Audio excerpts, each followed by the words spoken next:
انس بن مالک رضی اللہ عنہ نے بیان کیا کہ جب حنین کا دن ہوا تو قبیلہ حوازن اور غطفان اپنے مویشی اور بال بچوں کو ساتھ لے کر جنگ کے لیے نکلے۔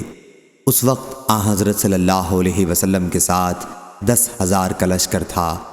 ان میں کچھ لوگ وہ بھی تھے جنہیں آن حضور صلی اللہ علیہ وسلم نے فتح مکہ کے بعد احسان رکھ کر چھوڑ دیا تھا۔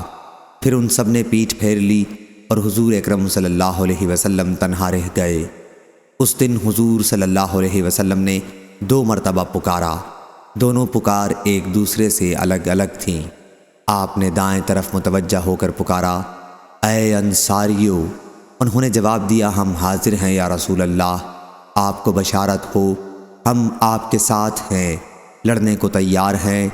پھر آپ بائیں طرف متوجہ ہوئے اور آواز دی، اے انصاریو!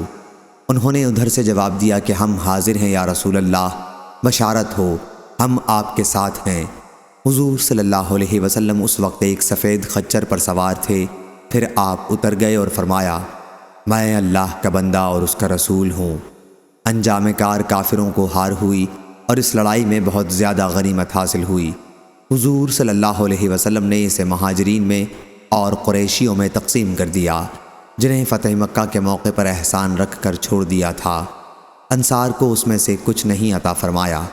انصار کے بعض نوجوانوں نے کہا کہ جب سخت وقت آتا ہے تو ہمیں بلایا جاتا ہے اور غنیمت دوسروں کو تقسیم کر دی جاتی ہے۔ یہ بات حضور اکرم صلی اللہ علیہ وسلم تک پہنچی تو آپ نے انصار کو ایک خیمے میں جمع کیا اور فرمایا، اے انصاریو! کیا وہ بات صحیح ہے جو تمہارے بارے میں مجھے معلوم ہوئی ہے؟ اس پر وہ خاموش ہو گئے۔ پھر آن حضور صلی اللہ علیہ وسلم نے فرمایا، اے انصاریو! کیا تم اس پر خوش نہیں ہو کہ لوگ دنیا اپنے ساتھ لے جائیں گے اور تم رسول اللہ صلی اللہ علیہ وسلم کو اپنے گھر لے جاؤ گے؟